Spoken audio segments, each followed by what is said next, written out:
Hello friends, নমস্কার। আমি রাকেশ, আমার চ্যানেল প্রবাসী উইথ রাকেশ আপনাদের সবাইকে স্বাগতম। আজ আমি একটি বাংলার প্রাচীন রেসিপি আপনাদের সাথে তুলে ধরবো, যার নাম হচ্ছে দই মুরগি, যেটি বাংলার অতি প্রিয় একটি রেসিপি এবং প্রাচীন কালের মধ্যে এই রেসিপিটি পড়ে। আর খুবই সুস্বাদু একটি রেসিপি, যাকে সোজা ভাষায় বলে দই চিকেন। তো চলুন আসুন কথা বেশি না বাড়িয়ে কীভাবে দই চিকেন বানাবেন আর খুবই সহজ পদ্ধতিতে সেটি আপনাদের সাথে শেয়ার করবো আজকে। যথারীতি ভিডিওটি স্কিপ না করে কন্টিনিউ দেখবেন, আশা করি ভালো লাগবে।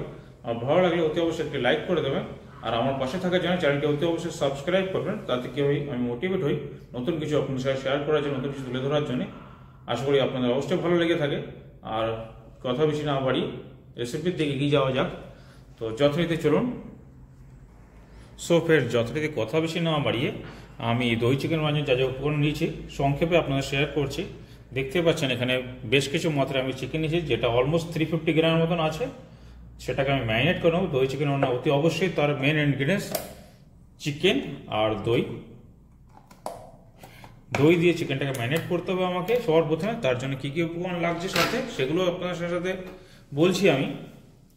তো সবার প্রথমে 350 গ্রাম যেমন চিকেন নিয়েছি, সেই সূত্র অনুসারে আমি অ্যাটলিস্ট 100 গ্রাম মতন বা 120 গ্রাম মতন দই নিয়ে নেবো। দইটাকে আমি ফাটিয়ে রেখেছিলাম।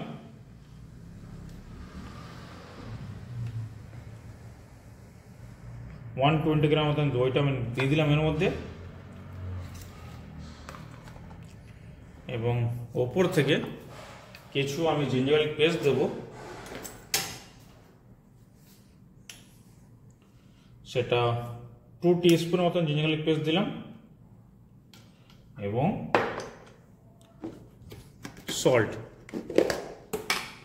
সল্টটা আমি 1 টিস্পুন দিলাম। এবার কিছুই না, এটাকে হাতের সাহায্যে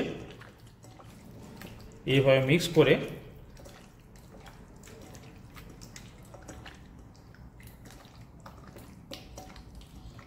আপনারা রেখে দেবেন মিনিমাম 20 to 30 মিনিটস। তো 20 to 30 মিনিটস পরে আমি ফিরে আসছি আবার। লিড লাগিয়ে আমি সাইড করে দিলাম। 20 to 30 মিনিটস পরে ফিরে আসি। তারপরে কী কী প্রসেস আছে সেগুলোর সাথে শেয়ার করবো আপনাদের সাথে, যথারীতি কন্টিনিউ থাকবেন ভিডিওতে। চিকেনটা ম্যারিনেট করেছিলাম আমি 30 থেকে 40 মিনিট হয়ে গেছে। তো আমি 30 থেকে 40 মিনিট পর ফিরে আসছি। আমি এখানে একটা বেশ বড় মাত্রার একটা মিডিয়াম পাত্র নিয়ে নিয়েছি, যেটাকে আমি এখন ফায়ার করে নেব। ফায়ার করে নিয়েছি।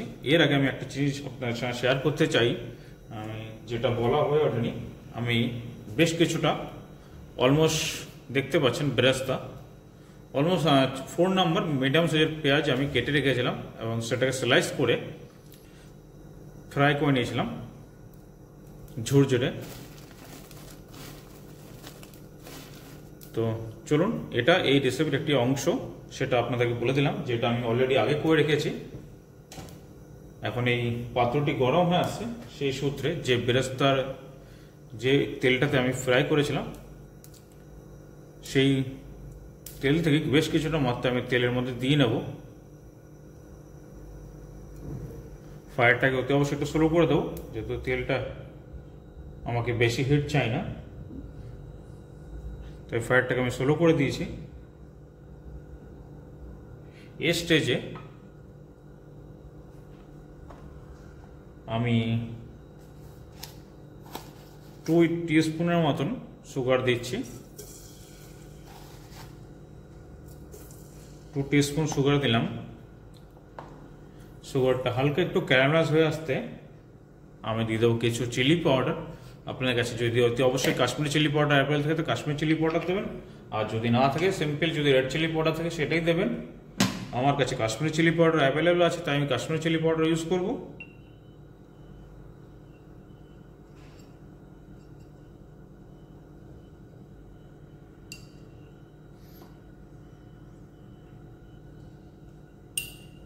সুগারটা অলমোস্ট ক্যারামেলাইজ হয়ে গেছে বলতে গেলে। এবার আমি এর মধ্যে কাশ্মীরি চিলি পাউডার 1 টিস্পুন দিয়ে দিলাম।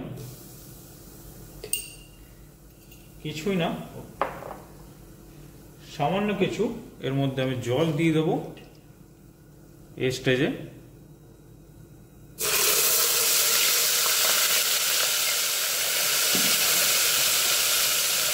এবার এই মশলাটা উইথ সুগার কিছুক্ষণ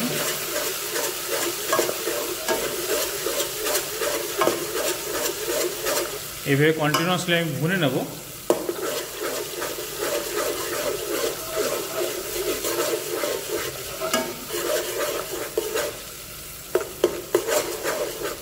আমি বেরেস্তাটা এই জন্য আগে করে রেখেছিলাম যাতে রেসিপিটা শর্ট টাইমের মধ্যে খুব সহজেই আপনাদের দেখানো যায়। বেরেস্তা করাটা অতি সিম্পলি একটা বিষয়, যেটা আমি এর আগে আপনাদের সাথে শেয়ার করছি বিরিয়ানি বানানোর পারপোসে, যার জন্য আমি আর সেই প্রসেসটা এর মধ্যে অ্যাড করলাম না।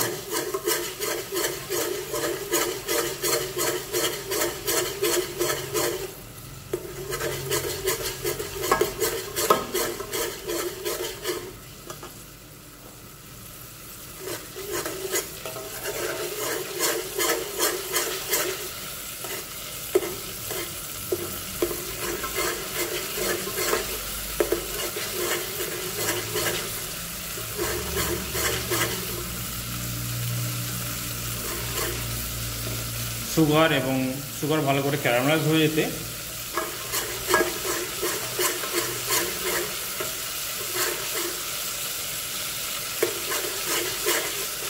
কাশ্মীরি চিলি পাউডার সুগার দেখুন ভালো করে মিক্স হয়ে যেতে ক্যারামেলাইজ যখন পুরোপুরি হয়ে যাবে এরকম বুদে বুদে হয়ে আসবে, উঠে আসবে, এই স্টেজে যে আপনি চিকেনটা ম্যারিনেট করেছিলেন দই দিয়ে সেটার উপর থেকে আমি এখন ঢেলে নেব। এই যে চিকেন যেটা আমি ম্যারিনেট করেছিলাম, আর অতি অবশ্যই ফায়ারটাকে আমি স্লো করে নেব।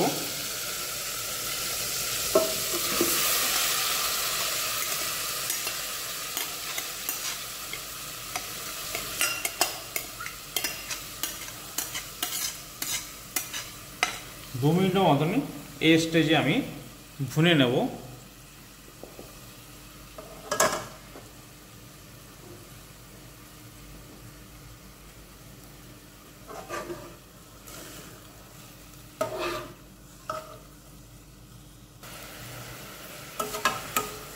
কালারটা দেখতে পাচ্ছেন কত সুন্দর লাগছে।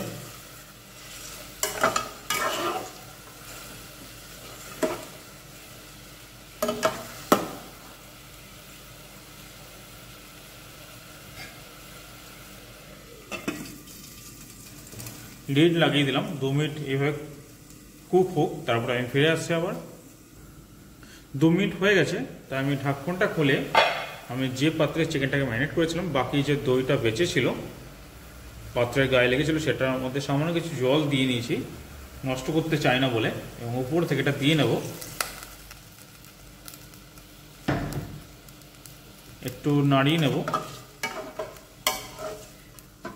আর এইভাবেই লিড লাগিয়ে দিয়ে মাঝে মাঝে নাড়াতে হবে।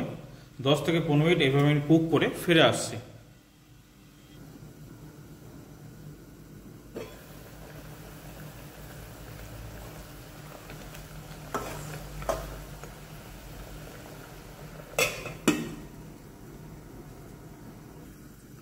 পনেরো মিনিট হয়ে গেছে, তো এই স্টেজে আমি আরও কিছু ইনগ্রিডিয়েন্টস অ্যাড করব, সেগুলো আপনাদের শেয়ার করছি। যথারীতি আপনাদের সাথে আমি আগেই বলেছিলাম যে আমি কিছু বেরেস্তা 4 নম্বর মিডিয়াম সাইজ অনিয়ন স্লাইস করে বেরেস্তা করে রেখেছিলাম, তার 70% আমি এই বেরেস্তার উপর থেকে এখন দিয়ে দেবো, আর কিছুটা রেখে দিলাম। হালকা নাড়িয়ে নেব।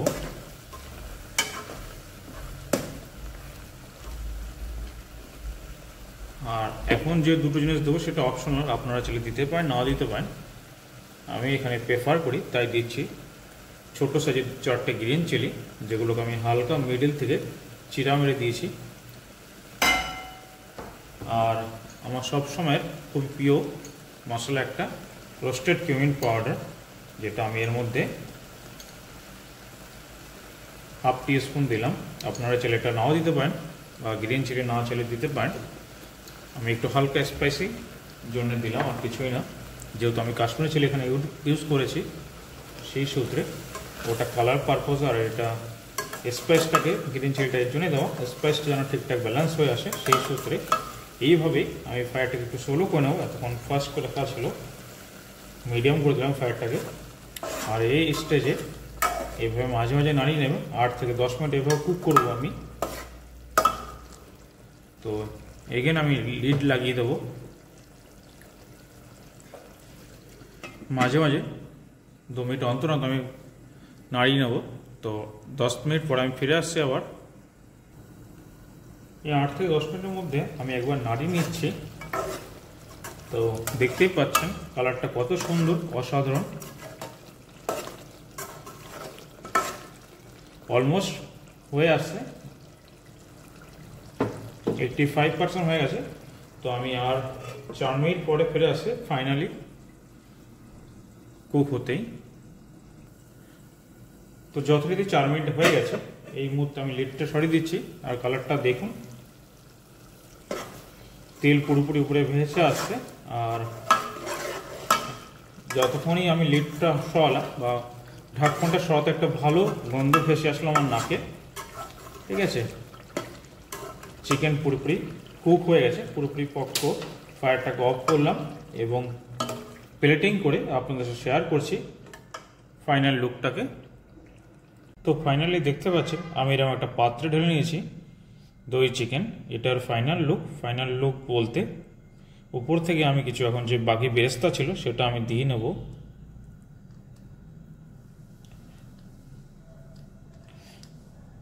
কিছুটা বেরেস্তা রাখার মানে এটাই। তো সিম্পলি গার্নিশ পারপোজে আমি কিছু বেরেস্তা উপর থেকে ছিটিয়ে দিয়েছি এবং ফ্রেশ কয়েন্ডার লিভস দিয়ে নিয়েছি। আর ফাইনালি দই চিকেন রেডি। এটা আপনারা চাইলে পরোটা, রুটি বা স্টিম রাইসের সাথেও সবাইকে সার্ভ করতে পারেন।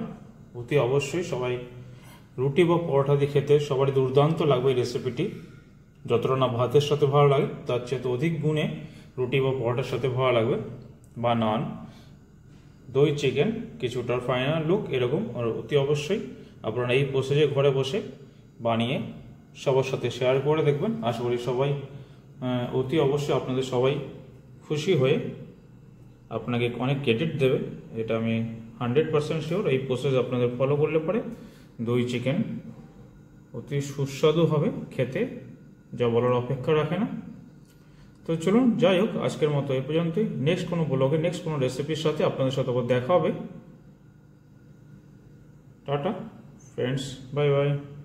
যদি কিছু ভালো লাগে অতি অবশ্যই লাইক করবেন এবং আমার পাশে থাকার জন্য চ্যানেলটি সাবস্ক্রাইব করে দেবেন। এটি আমার রিকোয়েস্ট আপনাদের কাছে। আপনাদের সাপোর্ট মিললে আমি অনেক আপ্লুত হই এবং নতুন কিছু শেয়ার করতে ভালোবাসি। যাই হোক, টাটা ফ্রেন্ডস। আমার দিদি, ভাই, বন্ধু সবাইকে অনেক অনেক অভিনন্দন আমার চ্যানেলে।